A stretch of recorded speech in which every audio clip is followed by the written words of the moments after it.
भोलि नेपालको trade union आन्दोलन सुरु भएको 77औं वर्ष समाप्त भएर 18औं वर्ष लाग्दैछ।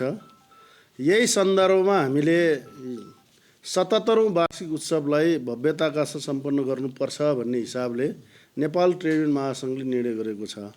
यही निर्णय अन्तर्गत नै नेपालको ट्रेड युनियन आन्दोलन मध्येको एक सशक्त ट्रेड युनियन आन्दोलन नेपाल ट्रेड युनियन महासङ्घले पहिलो पटक 77औं वर्षगाँठ मनाइरहेका छौँ। यही 77औं वर्षगाँठलाई भव्य रूपमा मनाउनकै निमित्त अलिकति नेपालको ट्रेड युनियन आन्दोलनको सन्दर्भमा व्यापक जनताहरूले पनि चासो राखुन् भन्ने उद्देश्यका साथ पत्रकार साथीहरू मार्फत हाम्रा कुराहरूलाई विगतमा चाहिँ यस पटक पनि जानकारीका लागि बाहिर पठाउनका निमित्त पत्रकार साथीहरूसँग हामी भेटघाटको कार्यक्रम आयोजना गरिरहेका छौँ। म सर्वप्रथम सबै पत्रकार साथीहरूलाई नेपाल ट्रेड युनियन महासङ्घको यो सभाकक्षमा नेपाल ट्रेड युनियन महासङ्घको तर्फबाट हार्दिक स्वागत अभिवादन व्यक्त गर्न चाहन्छु। भोलि फागुन 21 अर्थात् विराटनगर जुट मिलबाट सुरु भएको नेपाली ट्रेड युनियन आन्दोलन मार्च 4 मुभमेन्ट भनेर हामीले भन्ने गर्छौँ को 77औं वर्षको उपलक्ष्यमा यो ऐतिहासिक दिनको संस्मरण गर्दै नेपाली श्रमजीवीहरूले उत्सवको रूपमा मनाउन भेला हुँदैछौँ। यस महत्त्वपूर्ण अवसरमा सबैलाई शुभकामना व्यक्त गर्न पनि चाहन्छु। बितेको 77 वर्षको अवधिमा नेपालको ट्रेड युनियन आन्दोलनले निकै ठुलो उतार चढावको सामना गरेको छ। यो अवधिमा हामीले महत्त्वपूर्ण उपलब्धिहरू पनि हासिल गरेका छौँ। प्राप्त उपलब्धिहरूको रक्षा चुनौतीको सामना गर्दै अगाडि बढ्नु नेपाली ट्रेड युनियन आन्दोलनको मूल प्रवृत्ति हो। 2003 साल फागुन 21 गते नेपालमा पहिलो सङ्गठित ट्रेड युनियन आन्दोलनको सुरुवात नेपालका प्रथम वामपन्थी प्रधानमन्त्री कमरेड मनमोहन अधिकारी र पूर्व प्रधानमन्त्री स्वर्गीय गिरिजाप्रसाद कोइरालाबाट भएको थियो। यसको लगत्तै नेपाली विद्यार्थीहरूको आन्दोलन पनि सुरु भएको थियो। यही क्रममा 2004 सालमा नेपाली काङ्ग्रेस पार्टी र 2006 सालमा नेपाल कम्युनिस्ट पार्टीको स्थापना भएको थियो। यसले नेपाली राजनीतिक आन्दोलनको अगुवाई पनि ट्रेड युनियन आन्दोलनले गरेको पुष्टि भएको छ। 2007 सालको परिवर्तनपछि कमरेड मनमोहन अधिकारीको नेतृत्वमा अखिल नेपाल ट्रेड युनियन काङ्ग्रेसको स्थापना भएको थियो। यो नै नेपाली ट्रेड युनियन आन्दोलनको व्यवस्थित कमिटी थियो। यसपछि नेपाली ट्रेड युनियन आन्दोलनलाई राजनीतिक रङ दिने काम भयो। ट्रेड युनियन आन्दोलनलाई वामपन्थी र गैर वामपन्थी विचारधारा युक्त विभाजित आन्दोलन बनाउने कामको थाल्ने गरियो। राजनीतिक अस्थिरतायुक्त यो दशकमा श्रम कानुनको निर्माण भएन। 2017 सालको शाही कुपछि राजनीतिक दलहरूसँगै ट्रेड युनियनमाथि प्रतिबन्ध लगाइयो। कुपछिको सत्ताले आफू अनुकूलको उत्पादन तथा श्रम सम्बन्ध कायम गर्न ऐन जारी गर्यो। स्वाभाविक ढङ्गले त्यो लोकतन्त्र तथा श्रमिक विरोधी थियो। त्यसलाई हामी श्रमिकहरूले कालो कानुनको संज्ञा दियौँ र खारिजको माग गर्दै अघि बढ्यौँ। पञ्चायती कालमा ट्रेड युनियन आन्दोलनलाई खुला गतिविधि गर्न बाधा पुर्याए तापनि स्थानीय स्तरमा आफ्नो सङ्गठन विस्तारको कामलाई भूमिगत शैलीमा निरन्तरता दिँदै गएका थियौँ। यस क्रममा 2035 सालमा बालाजु औद्योगिक क्षेत्र र पूर्व पश्चिम राजमार्गमा श्रमिकहरूद्वारा हडताल आयोजना गरियो। यसमा सङ्गठन स्वतन्त्रता र सामूहिक सौदाबाजीको मागका साथै सामान्ती उत्पादन सम्बन्धको अन्त्य गर्ने माग गरियो। यसले नेपाली श्रमिकहरूले सङ्गठित आन्दोलनलाई राष्ट्रिय स्तरमा जग बसाउने काम गर्यो। मजदुर सम्बन्धी ऐन खारेजीको माग सहितको आन्दोलनले उचाइ लिँदै जाने क्रममा नयाँ श्रम ऐन 2048 जारी भयो। यसले श्रम क्षेत्रमा नयाँ ढङ्गले प्रतिनिधित्व, सामूहिक सौदाबाजी र रोजगारीका आधारभूत शर्तहरू सहितको कानुनी व्यवस्था गर्यो। 2046 सालको आन्दोलनको उपलब्धिपछि बौद्धले प्रतिस्पर्धामा दलहरूसँगै अन्य ट्रेड युनियनहरू पनि आफ्नो राजनीतिक लक्ष्य सहित खुल्न थाले। यसले नेपाली श्रमजीवीहरूले वर्गीय मुद्दामा भन्दा पनि राजनीतिक हिसाबले विभाजित गराउने काम गर्यो। यो क्रममा नेपाल ट्रेड युनियन महासङ्घले श्रमिक पक्ष स्वतन्त्र आन्दोलनको अगुवाई गर्यो। यो अवस्थामा स्थानीय स्तरमा जिफोनको बलियो उपस्थिति र नीतिगत दृष्टिकोण सहितको आन्दोलनले व्यापकता पाइ नै रह्यो। 2039 सालमा ट्रेड युनियन ऐन जारी भएसँगै नेपाल ट्रेड युनियन महासङ्घ जिफोन श्रम विभागमा राष्ट्रिय महासङ्घको रूपमा 1 नम्बरमा दर्ता गरियो। यसपछि निरन्तर वैधानिक रूपमा श्रमिकका मुद्दाहरू उठाउँदै आजको अवस्थासम्म आइपुगेको छ। 2052 साल चैत्र 2 देखि 6 गते सम्पन्न जिफोनको दोस्रो महाधिवेशनले नेपालका ट्रेड युनियनहरूको वर्गीय मुद्दामा एउटै आवाज बनाउन सहकार्यको घोषणा गरी ट्रेड युनियन काङ्ग्रेससँग सहकार्यको प्रस्ताव गर्यो। 2056 साल मङ्सिर 21 गते जिफोनले पहिलोपटक श्रम नीति जारी गर्यो।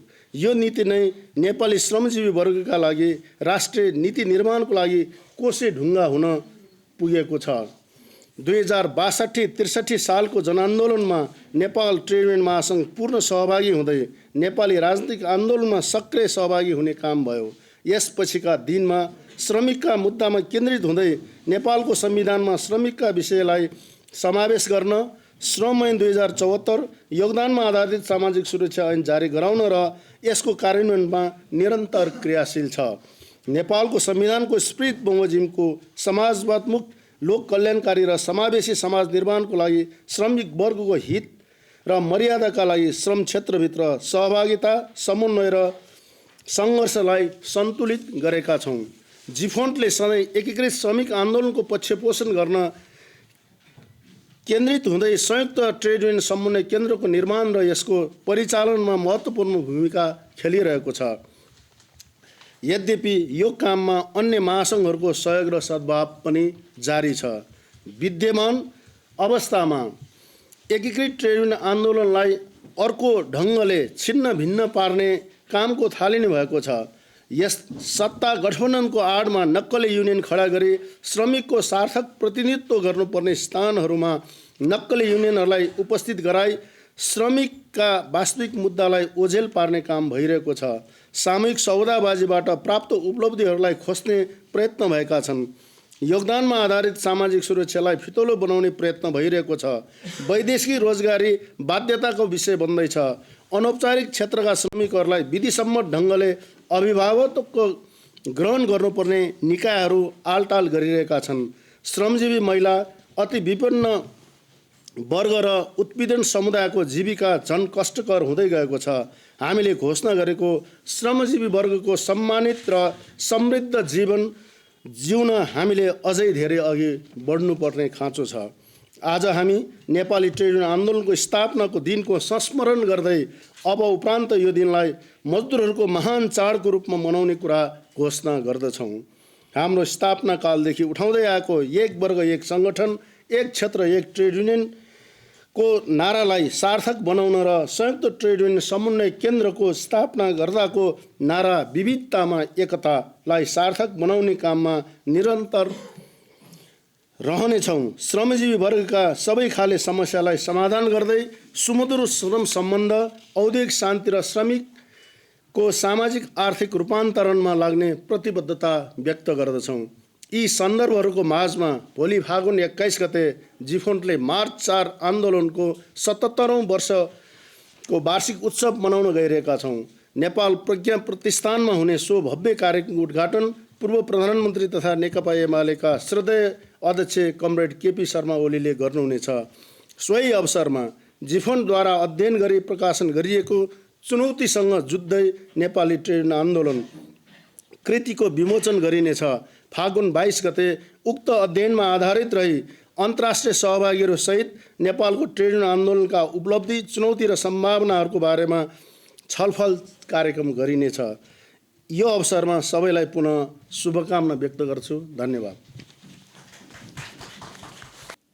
अब यसमा के छ भने भन्दाखेरि अहिले हामीले यो 77 वर्ष पार गरिरहँदा हाम्रो निष्कर्ष के हो भन्दा ट्रेड युनियन आन्दोलनले धेरै उपलब्धिहरू प्राप्त गरे। अब यद्यपि अहिले ट्रेड युनियन आन्दोलनले के गर्यो भन्ने खालका प्रश्नहरू हामीले धेरै सुन्ने गरेका छौँ। बाहिरबाट भित्रबाट इभेन हाम्रै मजदुर साथीहरूको पनि प्रश्न के रहन्थ्यो भने भन्दाखेरि जहिले पनि खालि आन्दोलन भन्छ, ट्रेड युनियन भन्छ, ट्रेड युनियनले के उपलब्धि गर्यो भन्ने खालका कुराहरू सुन्नमा हामीले आइरहेका छौँ। र हाम्रो भनाइ के हो भने भन्दाखेरि जुन बेला ट्रेड युनियन आन्दोलन सुरु भयो 3 साल फागुन 21 गते त्यो बेला कुनै राजनीतिक पार्टीहरू पनि जन्मिएको थिएन। एकीकृत ट्रेड युनियन आन्दोलनका निमित्त हाम्रा नेताहरूले योगदान गरे। त्यही योगदानबाट नै हाम्रो दाबी के हो त भन्दा त्यही आन्दोलनबाट नै राणाशाही जानका निमित्त सकारात्मक भूमिका खेल्यो। त्यसपछि पञ्चायत आइसकेपछि ट्रेड युनियन आन्दोलनदेखि लिएर सबै ब्यान्ड भयो र 36 सालदेखि फेरि हामीले दोस्रो पुस्ताको आन्दोलन सुरुवात गऱ्यौँ। यसरी सुरुवात गरेर अहिलेसम्म आउँदा यो बिचमा हामीले संविधान बनाउनेदेखि लिएर कानुनमा पनि धेरै परिवर्तनहरू ल्यायौँ। संविधानमै पनि मजदुरहरूका हक मौलिक हकको रूपमा चाहिँ स्थापित गर्न हामी सफल भयौँ। श्रम कानुन 2074 लाई ल्याउन सफल भयौँ, जुन कानुन नेपालको सन्दर्भमा श्रमजीवी वर्गीय छ भन्ने हिसाबले हामीले चाहिँ स्थापित गऱ्यौँ। र सबैभन्दा ठुलो कुरो योगदानमा आधारित सामाजिक सुरक्षा पनि मजदुरहरूको बिचमा ल्यायौँ, जसले 60 वर्षपछि मजदुरहरूले पेन्सन प्राप्त गर्नेछ र औषधि उपचारका निमित्त एउटा सिटामोल नपाएर मजदुरहरू मर्ने छैन भन्ने परिकल्पनाका साथ ल्यायौँ। यी सबै चिजहरू ल्याइसकेपछि अब अहिले हामी यहाँ छौँ। तर यी जम्मै चिजहरू हामीले प्राप्त गऱ्यौँ, तर कहाँ प्राप्त गऱ्यौँ भने लेखेर डकुमेन्टमा मात्र प्राप्त गऱ्यौँ। व्यवहारमा अहिलेसम्म कुनै पनि लागू हुन सकेन। लागू नहुन सकिसकेपछि को मात्र होइन, अहिले त बिस्तारै झन् खोसिने क्रममा छ। त्यस कारणले गर्दा हामीले भन्यौँ अहिलेको नेपालको ट्रेड युनियन आन्दोलनको अधिकारमाथि धावा बोलिरहेको छ, हाम्रा अधिकारहरू खोसिँदैछ, चुनौतीहरू धेरै चाहिँ थपिँदैछ भन्ने हिसाबले हामीले भन्यौँ। र त्यो पुष्टि गर्नका निमित्त हामीले चाहिँ के गर्यौँ भने भन्दाखेरि विगत करिब 3 महिना अगाडिदेखि ल केमा चाहिँ अधिकार खोसियो त, के चुनौती सामना गर्दैछ त भन्ने हिसाबले हामीले एउटा नेपाल ट्रेड युनियन महासङ्घसँग एउटा चाहिँ ट्रेड युनियन पोलिसी इन्स्टिट्युट छ, टुपी भन्छौँ हामीले छोटकरीमा, त्यसलाई चाहिँ अध्ययन गर्न लगायौँ।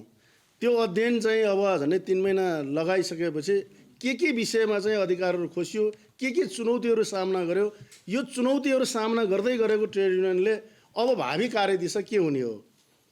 हिजो ट्रेड युनियन आन्दोलन कुनै बेला लोकतन्त्रका लागि हामीले लड्यौँ, अब लोकतन्त्र प्राप्त गऱ्यौँ। लोकतन्त्रको बिचमा कसरी आन्दोलन अगाडि बढ्ने त होइन, ढुङ्गा मुढा चक्काजाम पनि भन्थ्यौँ हामी कहिलेकाहीँ होइन। त्यही मात्रै हो कि अब के हो त। अब हिजो हामी माग्ने ठाउँमा थियौँ, अब कतिपयले अब दिने ठाउँमा हो कि भन्ने खालको व्याख्या पनि गरिन्छ। यस्तो अवस्थामा अबको ट्रेड युनियन आन्दोलन कसरी अगाडि बढ्ने भन्ने बारेमा हामीले एउटा रिसर्च गऱ्यौँ। त्यो रिसर्च रिपोर्ट हामी भोलि विमोचन गर्छौँ र त्यहीमा आधारित भएर नेपालका सबै ट्रेड युनियनका नेताहरू बसेर र अन्तर्राष्ट्रिय केही नेताहरू पनि हामीले बोलाएका छौँ। यो कन्ट्री वाइज कन्टिनेन्टल वाइज चाहिँ हामीले नेताहरू पनि बोलाएका छौँ र उहाँहरूको आन्दोलनको चाहिँ अनुभव र हाम्रो देशको आन्दोलनको अनुभव चाहिँ म्याच गरेर कस्तो चाहिँ हुन्छ भन्ने बारेमा हामी पर्सि 22 गते चाहिँ त्यो किताबमा त्यो रिसर्च रिपोर्टमाथि चाहिँ हामी छलफल गर्छौँ। यही हामीले किताबलाई, त्यही रिसर्च रिपोर्टलाई चाहिँ हामीले चुनौतीको सामना गर्दै नेपालको ट्रेड युनियन आन्दोलन भनेर भनेका छौँ। र हामीलाई विश्वास केमा छ भने भन्दा यदि त्यो रिपोर्ट राम्रोसँग बन्यो भने अबको 10 वर्ष चाहिँ त्यही रिपोर्टमा उल्लेख गरिएकै आधारमा हाम्रो आन्दोलन अगाडि बढाउन सजिलो हुन्छ भन्ने हिसाबले हामी काम गर्दैछौँ।